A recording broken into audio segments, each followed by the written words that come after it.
लेकिन अब भी राजाओं को एक चीज मिलती थी, प्रिवी पर्स। क्या मिलते थे? फिर आई इंदिरा गांधी। कौन आई?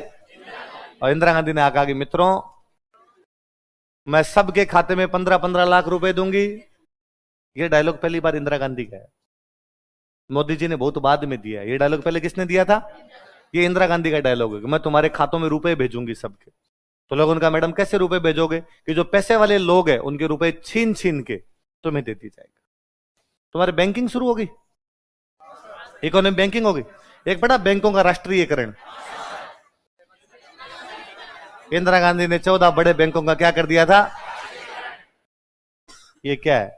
लोगों ने कहा कैसे भेजोगे? देखो अभी पीएनबी वाले को बुलाया, पीएनबी वाला इधर आ रहा है। पीएनबी वाला आया, कहा ये 200 करोड़ रुपए पकड़, घर जा, आज से तेरा बैंक हमारा है। तेरा प्राइवेट बैंक था, आपसे क्या है ये गवर्नमेंट। उसने कहा मैडम पर मेरे इसमें 500 करोड़ रुपए लगेंगे। थप्पड़ मारूंगी मैं, लगे में 500 करोड़। 200 करोड़ उठा, भाग यहां से। ये बैंकों का राष्ट्रीयकरण है। ये क्या है? प्राइवेट बैंक सारी क्या बना दी गई? सरकारी। सरकारी मतलब जनता की। तो कहा देख लो तुम्हारे खाते में आ गए रुपए, ये अंदर पड़े सेफ है तुम्हारे। तो 14 बड़े बैंकों का इंदिरा गांधी ने क्या कर दिया था? 6 फिर कर गई थी। 1980 में 6 वापस कर दी थी इंदिरा गांधी ने। तो ये कहा कि देख लो तुम्हारे खाते में पैसे आ रहे हैं। फिर इंदिरा गांधी ने और कहा कि और बताओ कौन कौन है रुपए वाले। कहा साहब राजा महाराजाओं को क्या मिलती है? पेंशन। 26वां संविधान संशोधन 1971, राजा महाराजाओं की पेंशन समाप्त कर दी गई। कौन से संविधान संशोधन द्वारा? कि पद समाप्त कर दिए 56 में, पेंशन समाप्त कर दी 71 में। क्या समाप्त कर दी गई? पेंशन। पद समाप्त किए तब तो राजा इतना कुछ नहीं बोले। 71 में जब पेंशन समाप्त की ना, तो राजाओं ने कहा कि भारत सरकार ये नहीं चलेगा।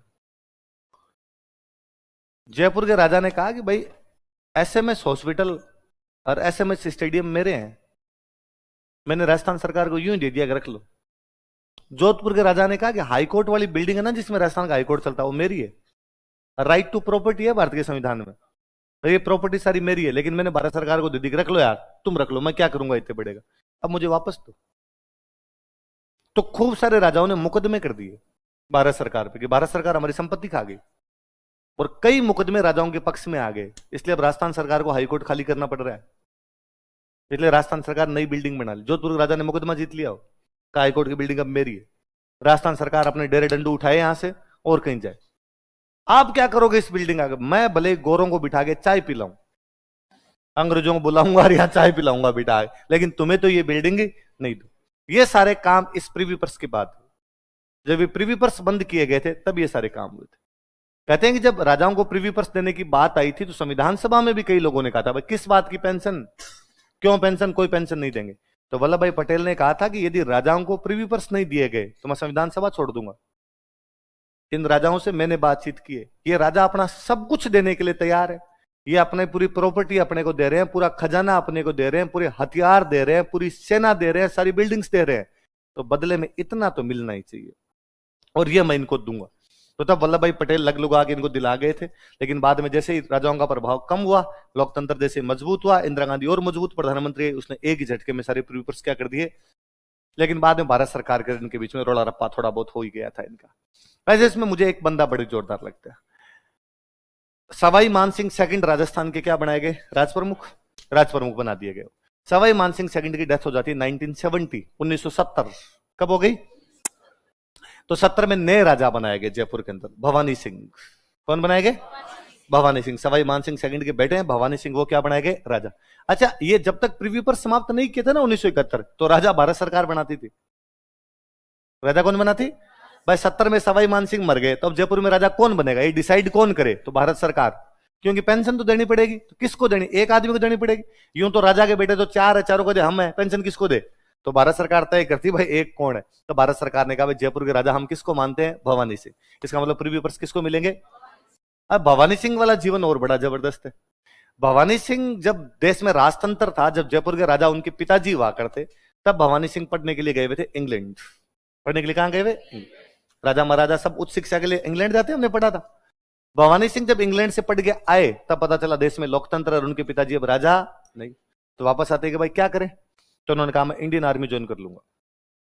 क्यों करोगे भाई इंडियन आर्मी ज्वाइन? तुम्हें इंडियन आर्मी ज्वाइन करने की क्या आवश्यकता है? तुम राजकुमार हो, अगले राजा बनोगे, घर पे बैठो मजे करो यार, खूब सारे पैसे तुम्हारे पास, सरकार पेंशन दे ही रही। उसने कहा नहीं, पहले राजा और राजकुमार का काम क्या होता था? लड़ना। जयपुर का राजा पहले जयपुर के लिए लड़ता, जयपुर का राजकुमार पहले जयपुर के लिए लड़ता, क्योंकि देश कौन सा था? जयपुर। अब देश क्या हो गया? भारत, तो भारत के लिए लड़ ले। पहले भवानी सिंह ने क्या ज्वाइन कर ली? Indian army. और वो वैसे कि इंडियन आर्मी ज्वाइन की और सैलरी नहीं लेनी। कि सैलरी किस बात की? देश के लिए लड़ने के लिए सैलरी थोड़ी होती।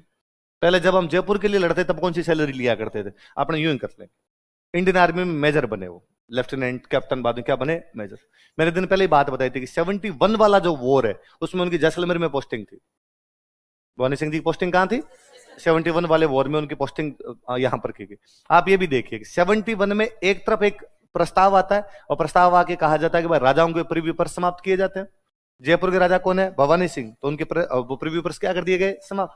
दूसरी तरफ उसी बंदे को ऑर्डर आता है कि चूंकि तुम मेजर भी हो इसलिए जैसलमेर लड़ने के लिए जाओ। वो भारत सरकार जो कह रही है तुम्हें आज के बाद पेंशन नहीं दी जाएगी, वही भारत सरकार कह रही है तुम लड़ने के लिए कहां जाओ? उस आदमी ने कहा कोई नहीं, देश का संविधान जैसा कहता है वैसा सब करना ही पड़ेगा। तो भवानी सिंह जी लड़ने के लिए कहां चले गए? मैंने दिन बात बताई थी शायद ये पहले कि पाकिस्तान ने 71 वाले वॉर में 3 फ्रंट खोलने की बात थी। ऐसा लग रहा था कि पाकिस्तान 3 तरफ से हमला करेगा। बंगाल में लड़ाई चल रही है क्योंकि बांग्लादेश को आजाद करवाना, पंजाब और जैसलमेर, 3 ही बाउंड्री लगती है अपने पाकिस्तान की। पाकिस्तान ने बंगाल बॉर्डर खोला था, उसने पंजाब वाला फ्रंट खोला था, लेकिन जैसलमेर वाला फ्रंट उसने खोला ही नहीं, इधर से आया ही नहीं। तो भवानी सिंह जी यहां बैठे बैठे बोर ही हो रहे थे, तो भवानी सिंह जी ने खोल दिया फ्रंट। भवानी सिंह जी पाकिस्तान घुस गए थे और भवानी सिंह जी ने पाकिस्तान के एक पूरे जिले पे कब्जा किया था, छाछरो। छाछरो, छाछरो नाम करके पाकिस्तान का इधर जिला था अपनी साइड के अंदर, इस पूरे जिले पे कब्जा ही कर लिया। और ये कब्जा भारत सरकार ने 6 महीने रखा है। 6 महीने तक पाकिस्तान का छाछरो अपने पास में था। भारत सरकार का कलेक्टर बैठता, अपने यहाँ के कलेक्टर बैठा करते, कैलाशदान उज्जवल, कैलाशदान उज्जवल थे, वो वहां कलेक्टर थे छाछरो के। 72 में शिमला समझौता होता है। 71 में युद्ध हुआ, 72 के अंदर क्या होता है? शिमला समझौता। शिमला समझौते में जुल्फिकार अली भुट्टो और इंदिरा गांधी के बीच में जब टेबल टॉक हुई शिमला के अंदर, तो वहां जुल्फिकार अली भुट्टो रहा। उसने कहा मैडम छाछरो ले गए हमारा, हमने इधर से तो हमला ही नहीं किया था, यूं ही कब्जा कर गए। किसने कब्जा कर लिया? अरे वो तुम्हारा भवानी सिंह आ गया था। उसने कहा बेटे बेटे क्या करें, कुछ तो कर ही लेते हैं। इधर कब्जे कर लिए थे इन लोगों ने। तो ये यहां पर लाहौर के आसपास तक पहुंचे थे। ये लाहौर के आसपास तक कब्जे किए थे। कि मुझे बहुत अच्छा फोटो लगता है जिसमें एक जीप खड़ी है, आर्मी की जीप है, 2-3 जवान वहां खड़े खड़े चाय पी रहे हैं। पीछे एक पुलिस थाना दिखाई दे रहा है, पुलिस थाने पे कुछ नाम लिखा, किसी गांव का नाम पुलिस थाना। पास में एक बोर्ड लगा, उस बोर्ड पे लिखा लाहौर 17 किलोमीटर। कितने किलोमीटर? 17 किलोमीटर। तो कई जगह इंडियन आर्मी अंदर तक घुस गई थी, उधर घुसी थी, इधर छाछरों की तरफ घुस गई थी। अपने छाछरों पे तो कब्जा कर लिया, छाछरों तो अपने पास ही आ गया था। 6 महीने बाद शिमला समझौते में हमने छाछरों वापस दिया। तो 6 महीने बाद जब शिमला समझौते में छाछरों वापस दिया गया, तो कहा भाई आप छाछरों खाली करो। तो खाली करके अपने कर्मचारी आए, तो नेम प्लेट उतार के लेके आए। तो लिखा था ना कलेक्टर कैलाशदान उज्जवल, जिला छाछरों, भारत सरकार। वो अभी भी अपने वॉर म्यूजियम में जैसलमेर में रखी हुई है, ताकि याद रहे कि हमने 71 में पाकिस्तान के कौन से जिले पे कब्जा कर लिया। इसलिए शिमला समझौते के बारे में अक्सर एक बात कही जाती है कि 71 में युद्ध में जो प्राप्त किया था, 72 में टेबल पर हार गए। 71 में जो हमने युद्ध में हासिल किया था, 72 में टेबल पर हम, तो अक्सर कहा जाता है कि भारत टेबल पर अच्छा नहीं है, बातचीत करने में अपने इतने तेज नहीं पड़ते। और बातचीत करने में जुल्फिकार अली भुट्टो पैर वेर पकड़ पकड़ के इंदिरा गांधी कर ले गया। भाई अंदर अकेले कमरे में पैर पकड़ने में क्या जाता है? तो वो अपनी बेटी को और लेके आया था। बेनजीर भुट्टो तो बहुत यंग सी लड़की थी, बेनजीर भुट्टो को लेके आ रहे। उसने कहा आंटी ऐसे मत करो, मर जाएंगे उधर, ये तो हमारा वापस दे दो, तो वो वापस ले वाला गए। अच्छा, भवानी सिंह को बाद में पूछा गया कि भाई आप बिना कहीं इधर क्यों घुस गए? भाई आर्मी का ऑर्डर ऊपर से तो था ही नहीं। तो उन्होंने कहा यूं ही मतलब क्या करते हैं। तो भवानी सिंह को लगा, भारत सरकार को लगा कि भाई आज भवानी सिंह ने बैठे बैठे अपनी सेना को कह दिया कि इधर घुस जाओ, कभी आदमी कह दिया कि दिल्ली की तरफ चलो, प्रधानमंत्री को उठा के प्रधानमंत्री बनेंगे, तो लफड़ा हो सकता है। इसलिए भवानी सिंह जी कहा कि अब आप जयपुर वापस ही चले जाओ, रिटायरमेंट लो अपने। तो भवानी सिंह जी को रिटायर करके भेजा, महावीर चक्र दिया। इस युद्ध के अंदर क्या मिला उनको? परमवीर चक्र, शौर्य चक्र, ऐसे होते, तो महावीर चक्र देके उनको भेज दिया था। महावीर चक्र भवानी सिंह जी बोलते हैं उनको। 75 में आपातकाल लगाया इंदिरा गांधी ने। आपातकाल जानते हो? आपातकाल में भवानी सिंह जी गिरफ्तार कर लिए गए। भवानी सिंह क्या कर लिया? लफड़ा यह था कि जयपुर की महारानी हुआ करते, भवानी सिंह जी की वो सौतेली माँ हुआ करते गायत्री देवी, महारानी गायत्री देवी। महारानी गायत्री देवी स्वतंत्र पार्टी से चुनाव लड़ते थे। कांग्रेस के सामने एक पार्टी बन गई थी स्वतंत्र पार्टी, उसे चुनाव लड़ा करते थे।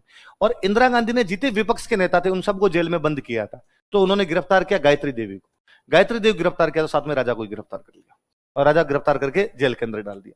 जब भवानी सिंह जी को जेल में डाला तो दो तरफ से इसकी रिएक्शन हुई। एक तो इंडियन आर्मी ने रिएक्शन की और इंडियन आर्मी ने भारत की सरकार को कहा कि आप हमारे एक रेस्पेक्टेड ऑफिसर को जो महावीर चक्र विजेता है जेल में नहीं डाल सकते, और यदि भारत सरकार भवानी सिंह जी को बाहर नहीं निकालती हम हड़ताल पे आएंगे। तो भारत सरकार दूजी, भारत सरकार को लगा कि आर्मी हड़ताल पर आ गई तो पाकिस्तान कल शाम को पटियाला करेगा नाश्ता। आर्मी की बदौलत तो अपने बैठे हैं। मैं कहता हूं आज अपने हंस रहे, इसका कारण ये है कि अपना कोई ना कोई भाई उधर खड़ा है ना, वरना पाकिस्तान तो ताक में बैठा है कि नाश्ता करेंगे पटियाला में, खाना खाएंगे दिल्ली में। उनका तो प्लान लंबा है इस मामले के अंदर, तो वो वहां पर इसलिए सेफ है। तो उन्होंने ये मैडम ये किया जाए। एक तो यहां से बहुत बड़ा दबाव था इंदिरा गांधी पे। एक लंदन से एक फोन आया और उन्होंने कहा, लंदन से फोन किया और उस बंदे ने कहा मैडम जब राजाओं को भारत में मिलाया गया था ना, तब राजाओं को हमने एक आश्वासन दिया था, एश्योर किया था कि भारत में और कुछ मिले ना मिले इज्जत मिलेगी। और भारत सरकार दे ना दे, प्रीव्यू पर पेंशन बहुत दूर की बात है, इज्जत पूरी मिलेगी। भारत सरकार तुम्हें किसी भी प्रकार से बेइज्जत नहीं। और आप राजा को सरेआम जेल में डाल गए बिना किसी अपराध के। तो भारत सरकार ने बाद में रिहा किया भवानी सिंह जी को, वरना आपातकाल में इंदिरा गांधी ने जिनको जेल में डाला था वो 2-3 साल बाद में रिहा हुए थे। भवानी सिंह जी को फटाफट रिहा कर दिया था। लंदन से वो फोन करने वाला आदमी था लॉर्ड माउंटबेटन। वो बंदा कौन था? Lord Mountbatten. उस घटना के, उस फोन के थोड़े दिन बाद में एक बम विस्फोट में मर जाता है। बम विस्फोट के अंदर वो अपने एक फार्म हाउस था, वहां पिकनिक मनाने के लिए गया हुआ था और वहां बम विस्फोट कर गए थे आतंकवादी, उसके अंदर वो मर गया था। तब आयरिश आंदोलन और वो चल रहे थे उनके उधर, तो उसमें वो काम आ गया था उधर माउंटबेटन। पर माउंटबेटन बेचारा काम आने का मतलब मरना होता है। काम आने का मतलब क्या था? युद्ध में लड़ते हुए मारा जाना। इसको क्या बोलते हैं हिंदी में? काम आना। तो उधर काम ही आया बेचारा, और तो क्या हो। तो और वास्तव में सच्ची बात यह है कि भारत की रियासतों का एकीकरण करने वाला एक ही आदमी है, लॉर्ड माउंटबेटन। एकीकरण करने वाला आदमी कौन है? Lord Mountbatten. ये तो वो सीधी सी है जी, आपकी मान डाकण कुणक है, तो हम बाद में सारा का सारा क्रेडिट वल्लभ भाई पटेल को दे देते हैं, बाकी उस आदमी को क्रेडिट दिया जाना चाहिए। एक दिन मैंने आपको पहले ये बात बताई थी कि यदि माउंटबेटन इतना ही बुरा था या माउंटबेटन ने कुछ ही नहीं किया, तो 47 में जब देश आजाद हो गया तो माउंटबेटन को हमने 1 साल तक गवर्नर बना के क्यों रखा? 48 तक माउंटबेटन यही था। दो देश बने, एक बना भारत, एक बना पाकिस्तान। राष्ट्रपति बनता नहीं था अपने यहाँ पे क्या होते? Governor general. जब तक संविधान नहीं बना राष्ट्रपति नहीं होते थे। पाकिस्तान ने अपना गवर्नर जनरल बनाया मोहम्मद अली जिन्ना, प्रधानमंत्री बनाया लियाकत अली। प्रधानमंत्री कौन बने? लियाकत अली। राष्ट्रपति कौन बने या गवर्नर जनरल कौन बने? मोहम्मद अली जिन्ना। भारत के प्रधानमंत्री बने जवाहरलाल नेहरू, लेकिन भारत के गवर्नर जनरल लॉर्ड माउंटबेटन। जिन अंग्रेजों को हम गालियां निकालते हैं कि खा गए, लूट गए, मार गए, बर्बाद कर गए, उसको 1 साल और रखा हमने, जबकि हम चाहते दूसरे आदमी को रवाना कर सकते थे। पर नेहरू जी ने इस बात को जानते थे कि राजाओं को यदि कोई राजी रखेगा आदमी, राजाओं का विलय करवाएगा, तो वो आदमी कौन है? और माउंटबेटन ने खूब मीटिंग्स ली, खूब मीटिंग ली, राजाओं को समझाया और उसने कहा कि इधर मैं हूं, मैं बैठा हूं, इसलिए तुम्हें डरने की कोई भी आवश्यकता, तुम तो साइन करो, मैं बातचीत करवाऊंगा भारत सरकार से, मैं बहुत सही से, तुम जो जैसा कहोगे वैसा वैसा तुम्हें करवा दिया जाएगा। इसलिए राजा फटाफट, क्योंकि राजाओं की अंग्रेजों के साथ संधियां थी, अंग्रेजों की राजा बात माना करते थे, इसलिए माउंटबेटन की बातें मान कर इधर साइन करके तो भवानी सिंह जी को उधर से माउंटबेटन रिहा करवाता है।